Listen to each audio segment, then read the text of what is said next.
দেহের বদ হাওয়া দূর করার উপায়, মানে আমাদের দেহের মধ্যে যে হাওয়া আসে যায়, এই আসা যাওয়া হাওয়া ছাড়াও হাওয়া রয়েছে, আছে না? শ্বাস নিলাম, ছাড়লাম, এর বাইরে হাওয়া আছে না? পেটের মধ্যে হাওয়া আছে না? ফুসফুসের মধ্যে হাওয়া আছে না? প্রতিটা অঙ্গে প্রত্যঙ্গে হাওয়া রয়েছে। এই হাওয়াগুলো তোর বদ হাওয়া হয়, তাহলে কি হয় দেখবেন, এবাদত বন্দেগীও সমস্যা হয়ে যায়। এবং শুধু ইবাদত বন্দেগী নয়, বিভিন্ন অসুখ বিসুখ, রোগ প্রতিরোধ ক্ষমতাও কমে যায়। ইবাদতের প্রতি আকর্ষণ থাকে না।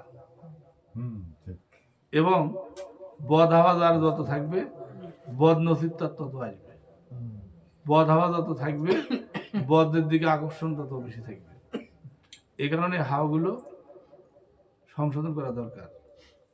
এই হাওয়াগুলো সংশোধন করতে পারলে সব দিক দিয়েই উন্নত তকদির হবে। আর এইটা আমার কাছে সেদিন আসছে জুম্মার নামাজে খুতবা পড়ার সময়। আমি কিন্তু খুতবা চোখ মেলে শুনি না, চোখ বন্ধ করে শুনি। আর আমার মধ্যে যেটা আসে আমি সেটাই গ্রহণ করতে থাকি। হয়তো এই কথাটা সবার জন্য প্রযোজ্য নয়, তাই না? আর খুতবা যেটা আমাদের এলাকায় কৃষ্টি কালচার, আরবি তো আমরা বুঝি না, তো ওটা শুনিয়ে বেলা। আমরা বাঙালি, আমাদের জন্য খুতবার অর্থ বলতে হবে, তবেই ঠিক হবে, দুরুস্ত হবে। যেমন আমি আপনার সাথে আরবিতে বা ইংরেজিতে কথা বললাম, আগামীকাল আমার বাড়িতে আসবেন, আপনি তো বাঙালি, আপনি বুঝলেন না, আপনি ওকে ওকে কয়া গেলেন, সকালবেলা বাইক পাইলাম না, আপনার সাথে গিয়ে আমি সন্তুষ্ট থাকবো? তাহলে ইংরেজিতে আপনি করতে পারেন, কোন সমস্যা কি? তবে উনি বাংলা বোঝে, বাংলাও কোন। তো এই প্রথাটা কবে আমাদের দেশে চালু হবে বুঝি না। হবে ইনশাআল্লাহ চালু। আশরাফ সিদ্দিকী আসছে। আচ্ছা, এখন শোনেন, সকালবেলা যারা আমরা ফজর আদায় করি, এই ফজরের পরেই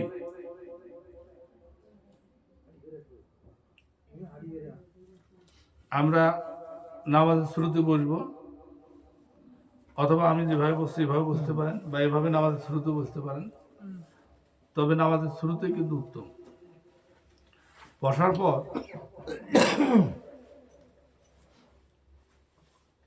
এই বুড়ি আঙ্গুল, তারপরে তর্জনী, তারপরে মধ্যমা, এই মধ্যমা দিয়ে বাম বাম নাকটা বন্ধ করব, চোখ বন্ধ করব, মলদার চেপে ধরবো, মলদার জলদার চেপে ধরবো, ধরে শ্বাস নেব আল্লাহ বলে, যতদূর টানা যায়। নেওয়ার পরে সব চিপি ধরলাম, বন্ধ করে রাখলাম, যতক্ষণ রাখা যায়।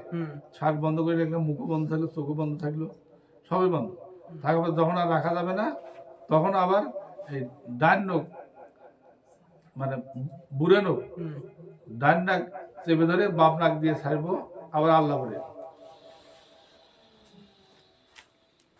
একবারে না, ধীরে ধীরে, যেমন ধীরে ধীরে নিছি, টানি থাকার পর আবার ধীরে ধীরে ছাড়বো।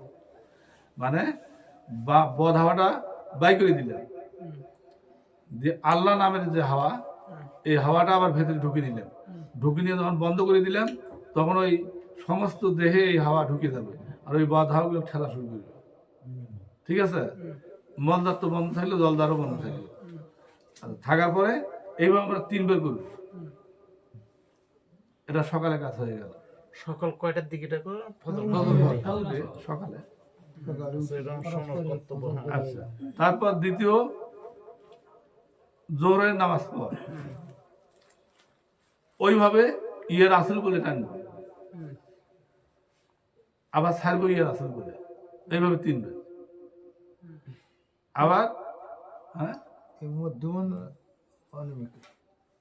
এটা হলো বুড়ি আঙ্গুল, এটা হলো অনামিক, এটা মধ্যমা, মধ্যমা দিয়ে হ্যাঁ, বাম নাক বন্ধ করে ডান নাক দিয়ে টানা, আবার আবার বুড়া আঙুল দিয়ে ডান নাক বন্ধ করে বাম নাক দিয়ে ছাড়া। আচ্ছা হোক। আচ্ছা, তারপরে 2 নাম্বার ইয়ার আসল 3 বার গেল দুপুরে।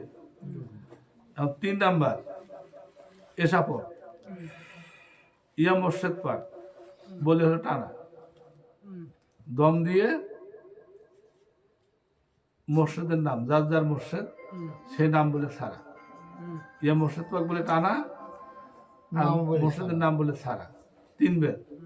আবার এখানে আর একটা করতে হবে, আবার 3 বার মোর্শেদের নাম নিয়ে টানা, 3 বার মোর্শেদ পাক বলে ছাড়া। এটি হলো 6 বার, রাতে হলো 6 বার, মানে সিধে আর উল্টে। হ্যাঁ বুঝছি। ক্লিয়ার? এটা করবেন, দেখবেন দেহ শিথিল হয়ে যাবে, ঠান্ডা হয়ে যাবে, রোগ প্রতিরোধ ক্ষমতা কমে যাবে। 50 টাকা যার 10 টাকা বড়ি খেলে গেল হবে। এবং আল্লাহ রাসূলের পথে দ্রুত অ্যাডভান্স হবে। এর আগে যাদের যেটা দেওয়া আছে সেটা তো আছে, আছে না? আসরে জোরে জোরে এসা